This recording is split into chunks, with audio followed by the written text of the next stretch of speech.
Bapak Ibu Saudara-saudari terkasih, salam dalam kerahiman Tuhan. Yakinlah bahwa Yesus sangat mencintai saya, Anda dan kita semua. Kini kita memasuki masa yang paling suci dalam gereja kita, yaitu Pekan Suci, di mana di dalamnya kita merayakan pula yang namanya Tri Hari Paskah. Penting kita sadari bahwa perayaan Paskah merupakan perayaan yang paling penting dalam peribadatan kita sebagai orang Kristen, sebagai orang Katolik. Nah, agar perayaan ini sungguh kita hayati, maka dalam video kali ini saya akan membagikan kepada kita 5 kesalahan yang kerap dilakukan umat saat merayakan Tri Hari Paskah. Yang pertama, tidak mengikuti perayaan Tri Hari Paskah secara penuh. Perayaan Tri Hari Paskah sesungguhnya terdiri dari 3 hari suci yang merupakan satu kesatuan yang tidak boleh dipisahkan satu sama lain. Sayangnya, tidak jarang umat kita hanya mengikuti salah satu atau salah 2 dari hari Tri Hari Paskah itu saja. Atau bahkan ada juga yang tidak mengikutinya sama sekali.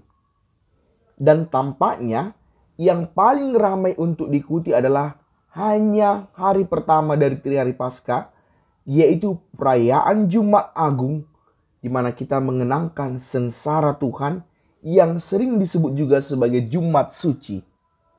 Kiranya perlu kita sampaikan bahwa Jumat Suci tidak lengkap tanpa mengikuti perayaan sejak awal dan sesudahnya. Yaitu sebelumnya Kamis Suci dan sesudahnya ada Sabtu Suci dan Paskah yang terdiri dari Vigili Paskah dan Minggu Paskah.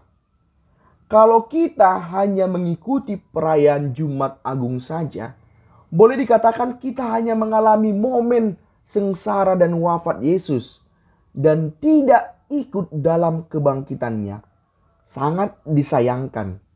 Sebaliknya, kalau ada umat yang hanya ikut perayaan Paskahnya tanpa mengikuti perayaan sebelumnya, yaitu Kamis Suci dan Jumat Agung serta Sabtu Suci, itu artinya orang tersebut hanya mengikuti Yesus ketika Yesus sudah bangkit, tanpa setia mengikutinya ketika ia mengalami wafat dan sengsara.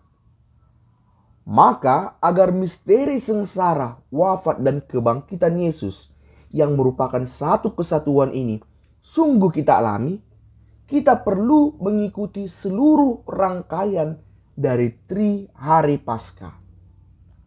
Kekeliruan kedua yang kerap terjadi, yaitu salah menghitung Tri Hari Paskah.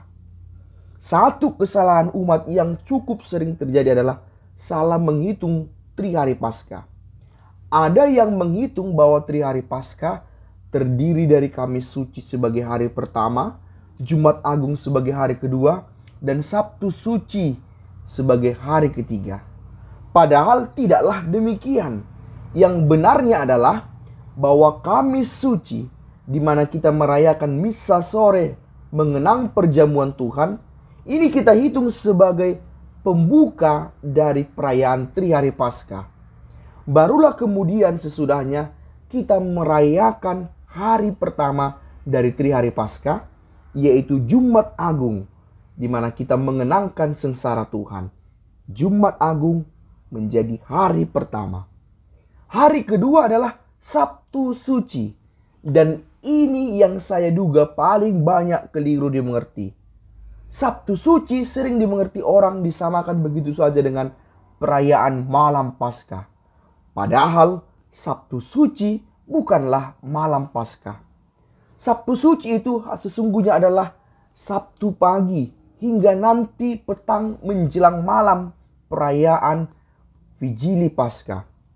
Di mana sesungguhnya di hari kedua ini, di Sabtu Suci yang kita rayakan adalah bahwa kita bersama Yesus, menemani Yesus yang sedang terbaring di makam. Ini adalah hari nyepi agung bagi kita umat Katolik, di mana kita mengisinya dengan berpuasa Paskah dan juga menyepik diri dengan tidak merayakan berbagai sakramen yang telah ditetapkan. Dan nanti setelah Sabtu Suci itu, percisnya pada petang hari menjelang malam, disitulah kita baru memasuki hari ketiga. Beralih dari hari kedua Sabtu Suci, pada sorenya kita masuk ke hari ketiga dari Trihari Paskah. Trihari Paskah, hari ketiganya ialah perayaan malam Paskah atau sering disebut juga Vigili Paskah. Dan selanjutnya ada perayaan Minggu Paskah, dan nantinya perayaan itu ditutup dengan ibadat sore Minggu Paskah yang pantas juga disertai dengan adorasi sakramen Maha Kudus. Jadi demikianlah sebenarnya cara menghitung Trihari Paskah. Saya menduga masih banyak umat kita salah cara menghitung Trihari Paskah.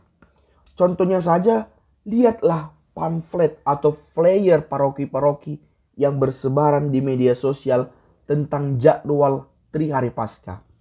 Ada begitu banyak yang membuat Vigili Paskah dihitung sebagai hari kedua. Padahal hari kedua adalah Sabtu Suci, dan Sabtu Suci berbeda dengan Vigili Paskah. Sabtu Suci itu adalah perayaan pada pagi hingga sore menjelang malam Paskah. Kesalahan ketiga adalah tidak mengerti makna-makna dari ritus agung Trihari Paskah. Dan hal ini juga kerap terjadi. Liturgi Trihari Paskah dalam gereja Katolik penuh dengan berbagai simbol yang kerap hanya lewat begitu saja bagi umat dan tidak dimengerti. Misalnya saja, tatkala ada ritus pada Kamis Suci di mana petugas membongkar seluruh hiasan yang melekat pada altar, termasuk pula taplak altar. Mungkin masih banyak umat kita yang belum mengerti apa makna dari tindakan itu. Kita juga melihat nantinya pada perayaan Jumat Agung di mana pastor tiarap di depan altar. Namun, walau sudah sekian kali kita lihat, namun tampaknya kita tidak sungguh mengerti maknanya. Ini bukan semata-mata kelalaian umat.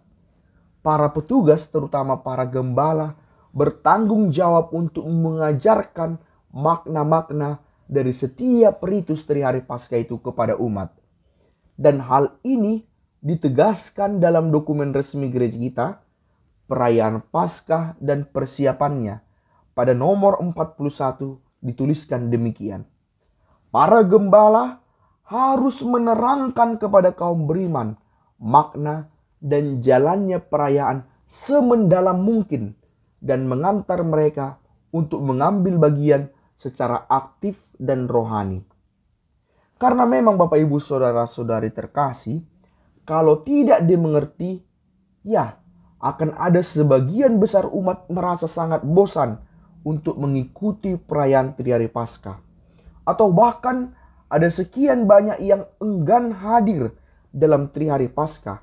Padahal ini adalah suatu kewajiban bagi seorang umat Katolik untuk menghadiri perayaan Paskah. Perayaan Trihari Paskah dalam gereja Katolik penuh dengan simbol-simbol yang hanya bisa kita nikmati jika kita telah mengetahui makna dari setiap simbol itu.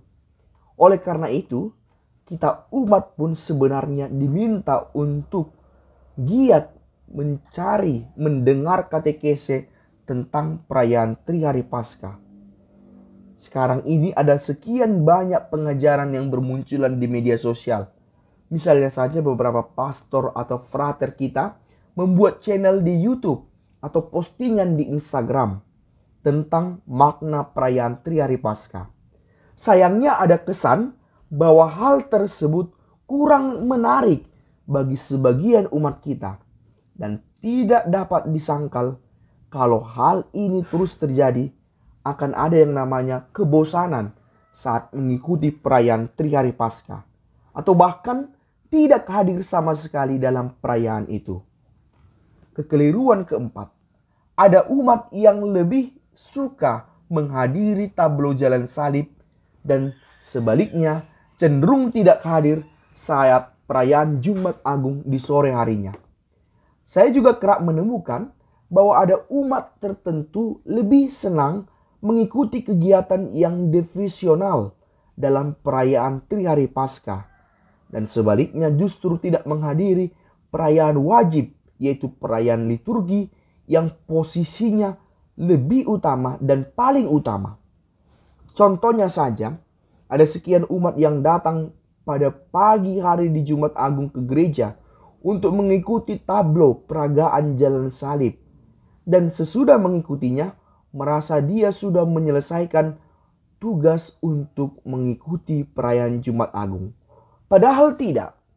Tablo jalan salib meskipun sangat menyentuh emosional kita karena kita melihat peragaan sengsara Tuhan, namun ingat, tablo bukanlah perayaan liturgi, bukanlah perayaan utama dalam liturgi Jumat Agung. Itu hanyalah devosi. Kalau kita sungguh ingin mengikuti sengsara Tuhan, kita mestinya merayakan perayaan liturgi resmi, yaitu ibadat mengenang sengsara Tuhan yang biasanya dilaksanakan pada sore hari di Jumat Agung di gereja kita masing-masing. Ini mestinya kita ikuti, apalagi mengingat bahwa hari Jumat Agung adalah libur bagi negara kita, sehingga kita dimungkinkan untuk hadir dalam kegiatan suci ini. Kesalahan kelima, yaitu bahwa umat sangat kaku untuk mengatur warna pakaian agar sesuai dengan warna liturgi dari Trihari Paskah. Akhir-akhir ini kita melihat bahwa umat kita semakin mengetahui warna liturgi dari masing-masing perayaan Trihari Paskah yang dirayakan. Oleh karena itu, lihatlah misalnya pada Kamis Suci, akan banyak umat menggunakan pakaian berwarna putih. Dan kemudian pada Jumat Agung akan menggunakan pakaian berwarna merah. Tentu ini suatu kemajuan yang baik bagi gereja kita. Setidaknya kita sudah terhindar dari kecenderungan untuk memakai warna hitam dominan sebagai pakaian wajib dalam perayaan Jumat Agung. Karena sempat dipikir bahwa Jumat Agung ini adalah perayaan duka cita belaka. Kini kita kebanyakan sudah tahu bahwa Jumat Agung bukanlah sekedar perayaan duka, melainkan sebaliknya merupakan perayaan kemenangan yang kita tandai dengan warna merah, mengingat darah Yesus yang dicurahkan bagi kita sebagai sumber kemenangan atas dosa.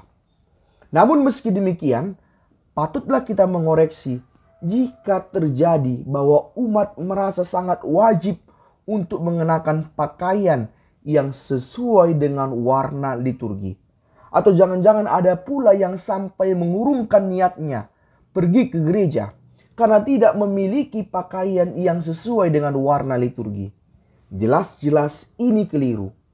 Warna liturgi sesungguhnya hanya berlaku untuk pakaian liturgis imam saja, yaitu kasula dan setolanya.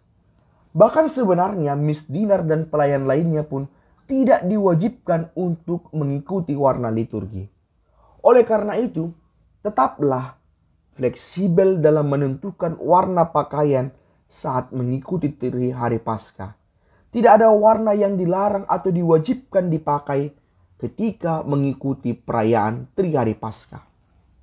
Bapak, Ibu, saudara-saudari terkasih, demikianlah kiranya kita dapat melihat 5 hal yang kerap keliru dilakukan umat Katolik terkait perayaan Trihari Paskah. Memang ada beberapa hal lainnya yang dapat kita sebutkan juga. Namun setidaknya kali ini, inilah dulu yang bisa kita bagikan. Semoga ini bisa membantu kita untuk semakin memahami, menghayati, dan kemudian menghidupi perayaan Trihari Paskah ini, sehingga sungguh berbuah dalam hidup harian kita.